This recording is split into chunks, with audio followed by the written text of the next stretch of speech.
All right, 7th grade. We are going to keep working on our sound wave art that we started on Thursday in class. So you should have, if you were in person on Thursday with me, I had Miss Tierney pass back your printed screenshots of your sound wave name that you designed.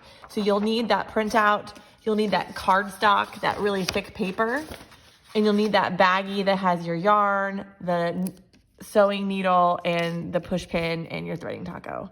So that baggie we put together of all your sewing things, your printout, and your cardstock. If you were not in class, I emailed you a Google Doc of an expanded thing of your screenshot. You'll need to print that.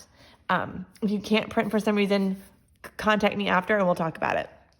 So you also need like some tape. I just have some Scotch tape here, masking tape, whatever things that tape if you have tape. If you don't have tape, it's not the end of the world. It'll just make it a little bit easier.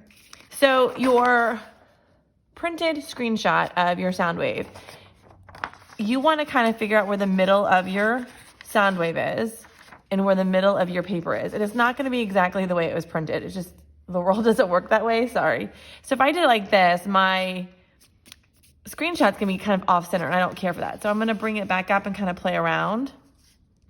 And I know this is probably hard for you to see because it's white on white, but my paper overlaps. So I'm going to take a piece of tape and I'm just going to take a little piece of tape and tape it down so it's secure so I can kind of make a hinge, okay?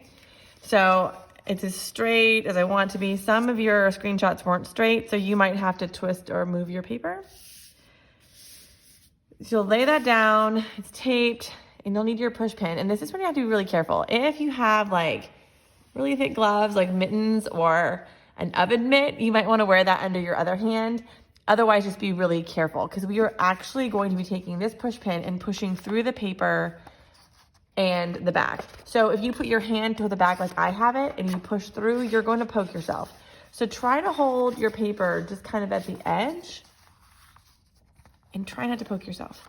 So we're going to kind of create our own sewing pattern. We're going to do that by looking for our line. So I kept mine pretty simple. When we sew, we just can't have singles because that would look interesting. So I'm just going to push straight through the paper, wiggle it a little bit, and then come back. I'm going to skip. If you have a lot of these dots, I know I might not sew them all together, but I can show you how to. So push through them and kind of twist. If you don't want to do these little singles, you don't have to. You want to make sure you're seeing on the back. So I'm lifting it kind of up off the paper or the ground because if you push like this, you're never going to get it to work. So move it so you're still lined up and you're not poking in your hand. So it's kind of hard. You kind of make sure it is and poke in between your fingers. And then when you get to your long one, so I poked a couple of the singles that I really liked. Now I'm going to do these. These are going to be my guides. I need to poke the top and the bottom of each little column here. So I'm going to, just like we're doing, poke the top, poke the bottom. And you're kind of going to wrinkle your paper a little bit. It's just the way it is. So you're transferring your pattern to the back. You can do this all at once, or you can just do a couple at a time. So I'm just going to do a couple more, pushing the top. And the really long ones, if you want to push one in the center, you can, but you don't have to. All right. So you can punch out all at once,